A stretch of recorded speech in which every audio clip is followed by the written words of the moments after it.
ನಾನು doctor Srikanthaswamy, neurology ವಿಭಾಗದ ಮುಖ್ಯಸ್ಥ, R V Aster hospital, J P Nagar, ಬ್ಯಾಂಗ್ಳೂರಲ್ಲಿ. ಇವತ್ತು ನಾನು ಪಾರ್ಕಿನ್ಸನ್ ಡಿಸೀಸ್ ಬಗ್ಗೆ ಕೆಲವೆಲ್ಲ ಮಾಹಿತಿ ಕೊಡೋಕ್ಕೆ ಇಷ್ಟಪಡ್ತೀನಿ. ಪಾರ್ಕಿನ್ಸನ್ ಡಿಸೀಸ್ ಅಂದರೆ ಇದು ಒಂಥರ ಶೇಕಿ ಪಾಲ್ಸಿ ಅಂತ ಹೇಳ್ತೀವಿ. ಇದರಲ್ಲಿ ಸಾಧಾರಣವಾಗಿ ಇದು ಒಂದು 100 ಜನಕ್ಕೆ ತೊಗೊಂಡ್ರೆ ಒಬ್ಬರಿಗಿರುತ್ತೆ. 100 ಜನ ರಸ್ತೆಯಲ್ಲಿ ಓಡಾಡೋರನ್ನ ತೊಗೊಂಡ್ರೆ ಒಬ್ಬರಿಗಿರುತ್ತೆ. ಇದು ಸಾಧಾರಣವಾಗಿ 60 ವರ್ಷ ಆದಮೇಲೆ ಹೆಚ್ಚಿನ ಜನಕ್ಕೆ ಶುರುವಾಗುತ್ತೆ. ಕೆಲವು ಅಪರೂಪಕ್ಕೆ ಸಣ್ಣ ವಯಸ್ಸಲ್ಲೂ ಆಗ್ಬೋದು. ಫಸ್ಟು ಇದರಲ್ಲಿ ಮುಖ್ಯವಾಗಿ ಶುರುವಾಗೋದು ಕೈ ನಡುಕ ಬರುತ್ತೆ. ಸುಮ್ಮನೆ ಕೂತ್ಕೊಂಡಿದ್ರೆ ಎಲ್ಲರೂ ಕೇಳ್ತಾರೆ, ಯಾಕೆ ನಿನ್ನ ಕೈ ನಡುಗ್ತಾ ಇದೆ ಅಂತಾರೆ. ಕಾಫಿ ಲೋಟ ಇಟ್ಕೊಂಡ್ರೆ ಅಥವಾ ಸುಮ್ಮನೆ ಕೂತು ಟಿ ವಿ ನೋಡ್ಕೊಂಡು ಕೂತ್ಕೊಂಡ್ರೆ ಕೈ ನಡುಕ ಬರುತ್ತೆ ಸ್ವಲ್ಪ ಹೊತ್ತು, ಆಮೇಲೆ ನಿಂತು ಹೋಗುತ್ತೆ. ಕೆಲವು ಸರಿ ಇದು ಒಂದು ಕೈಯಲ್ಲಿ ಶುರುವಾಗುತ್ತೆ, ಆಮೇಲೆ ಸ್ವಲ್ಪ ತಿಂಗಳಾದಮೇಲೆ ಇನ್ನೊಂದು ಕೈಯಲ್ಲೂ ಬರ್ಬೋದು. ಕೆಲವು ಸರಿ ಕೈಯಲ್ಲಿ ಬರೋದೇ ಇಲ್ಲ, ಕಾಲು ಮಾತ್ರ ಸುಮ್ಮನೆ ಕೂತಿರೋ ಶೇಕ್ ಆಗ್ತಿರುತ್ತೆ. ಇನ್ನು ಕೆಲವರು ಕಾಲಲ್ಲೂ ಬರಲ್ಲ, ಬರೀ ತುಟಿ ಮಾತ್ರ ಶೇಕ್ ಆಗ್ತಿರುತ್ತೆ. ಇವೆಲ್ಲ ಯೂಶ್ವಲಾಗಿ ಫಸ್ಟು ಒಂದು 6 ತಿಂಗಳಿಂದ 2 ವರ್ಷದಲ್ಲಿ ಆಗುತ್ತೆ. ಅದ್ರ ಜೊತೆಗೆ ಅವರು ಓಡಾಡೋದು ನಿಧಾನ ಆಗುತ್ತೆ. ಕೆಲವು ಸರಿ ಇದು ಎಷ್ಟು ನಿಧಾನಕ್ಕೆ ಮುಂದಕ್ಕೆ ಹೋಗುತ್ತೆ ಅಂದರೆ ಗೊತ್ತೇ ಆಗೋದಿಲ್ಲ ದಿನ ಮನೆಯವ್ರಿಗೆ. ಹಾಗಾಗಿ ಕೆಲವರು ಒಂದು 6 ತಿಂಗಳು, 8 ತಿಂಗಳು, 10 ತಿಂಗಳು ಬಿಟ್ಕೊಂಡು ಬಂದು ನೋಡಿದಾಗ, ಯಾಕೆ ನೀನು ಇಷ್ಟೊಂದು ಸ್ಲೋ ಆಗಿದೆಯಾ ಅಂತಾರೆ. ಊಟ ಮಾಡೋದು 10 ನಿಮಿಷ ಮುಂಚೆ ತೊಗೊಳ್ತೀರಿ, ಈಗ 20 ನಿಮಿಷ ತೊಗೋತಾರೆ. ಒಂದು ಅರ್ಧ ಕಿಲೋಮೀಟ್ರ್ ನಡೆಯೋಕ್ಕೆ 10 ನಿಮಿಷ ತೊಗೊಂಡ್ರೆ ಈಗ ಅರ್ಧ ಗಂಟೆ ತೊಗೋತಾರೆ. ಹಾಗೆ ವಾಕಿಂಗ್ ಸ್ಲೋ ಆಗ್ತಾ ಬರುತ್ತೆ. ಬಾಡಿ ಎಲ್ಲ ಒಂಥರ ಟೈಟ್ನೆಸ್ ಅಂತ ಹೇಳೋಕ್ಕೆ ಶುರು ಮಾಡ್ತಾರೆ. ಹೋಗ್ತಾ ಹೋಗ್ತಾ ಈ ಕಾಯಿಲೆ ಮುಂದಕ್ಕೆ ಹೋಗೋ ಕಾಯಿಲೆನೇ, ಜೀವನ ಪರ್ಯಂತ ಇರುತ್ತೆ. ಯಾವಾಗಲೂ ಇದಕ್ಕೆ ಪರ್ಮನೆಂಟ್ ಕ್ಯೂರ್ ಅಂತ ಇದುವರೆಗೂ ಇಲ್ಲ. ಮತ್ತು ಇವರು ಇರೋವರೆಗೂ ಯಾವ ಪರ್ಸನ್ ಇರುತ್ತೆ ಅವ್ರ ಜೊತೆಯಲ್ಲೇ ಇರುತ್ತೆ ಸಾಯೋವರೆಗೂ. ಇದಕ್ಕೆ ಯಾವುದೇ ಥರ ಪರ್ಮನೆಂಟ್ ಟ್ರೀಟ್ಮೆಂಟ್ ಅಂತ ಇಲ್ಲ. ಟ್ರೀಟ್ಮೆಂಟ್ ಏನೇ ಕೊಟ್ಟರು ಅದನ್ನ ಕಂಟ್ರೋಲ್ ಮಾಡೋಕ್ಕಷ್ಟೇ. ಮೊದಲನೇ 2 ವರ್ಷದಲ್ಲಿ ಯಾವುದೇ ಟ್ರೀಟ್ಮೆಂಟ್ ಕೊಟ್ಟರು ಸ್ವಲ್ಪ ಚೆನ್ನಾಗೇ ಕೆಲಸ ಮಾಡುತ್ತೆ.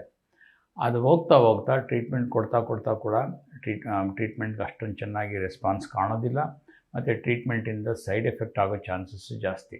ಸೊ ನೀವು ಪಾರ್ಕಿನ್ಸನ್ಸ್ ಪೇಷಂಟ್ ನೋಡಿದ್ರೆ ಅವ್ರಿಗೆ ಸಾಧಾರಣವಾಗಿ ಕೈ ನಡುಕ ಇರುತ್ತೆ, ಜೊತೆಗೆ ಬಗ್ಗಿ ನಡೆಯುವಂಥ ಒಂದು ನಡಿಕೆ ಇರುತ್ತೆ. ಅವ್ರು ಮಾತಾಡಬೇಕಾದ್ರೂ ಅಷ್ಟೇ ಜೋರಾಗಿ ಮಾತಾಡೋಕ್ಕಾಗಲ್ಲ, ಜೋರಾಗಿ ಶಬ್ದ ಬರಲ್ಲ. ಆಮೇಲೆ ಕೆಲವು ಸರಿ ಅವರು ನಡೀತಾ ಇದ್ದಕ್ಕಿದ್ದಂಗೆ ಕಾರಣ ಇಲ್ಲದೆ ಬಿದ್ದುಬಿಡ್ತಾರೆ.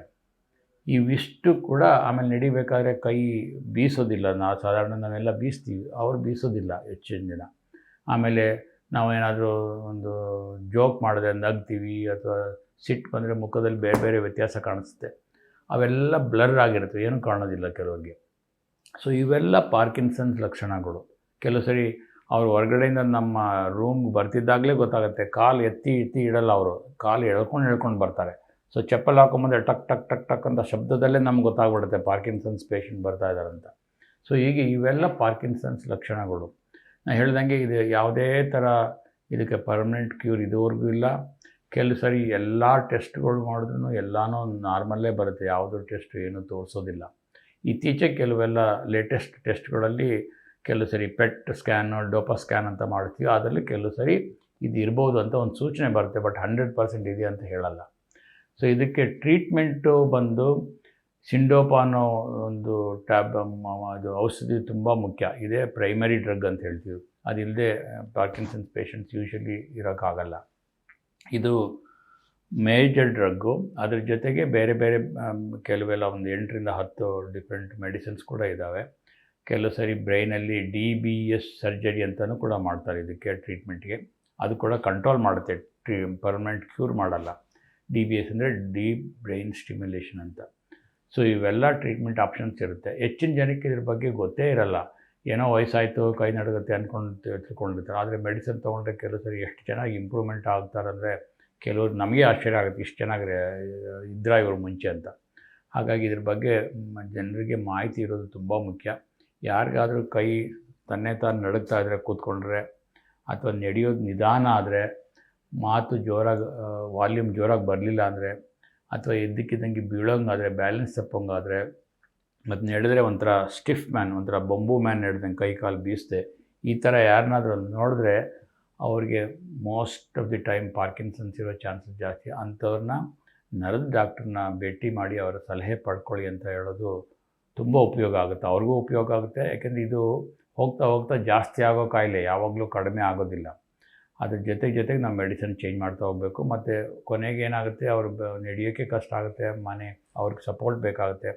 ಹಾಗಾಗಿ ಫ್ಯಾಮಿಲಿ ಬರ್ಡನ್ ಆಗುತ್ತೆ. ಹಾಗಾಗಿ ಬೇ ಬೇ ಇನ್ ದ ಬಿಗಿನಿಂಗಲ್ಲೇ ನೀವು ಟ್ರೀಟ್ಮೆಂಟ್ ಇವೆಲ್ಲ ಕೊಡ್ತಾರೆ, ಇವನ್ನೆಲ್ಲ ಸ್ವಲ್ಪ ಮಟ್ಟಿಗೆ ಅವಾಯ್ಡ್ ಮಾಡ್ಕೋಬೋದು. ಸೊ ಈ ಮಾಹಿತಿ ನಿಮಗೆ ಜನರಿಗೆ ಇರಬೇಕು ಅಂತ ನನ್ನ ಆಶಯ.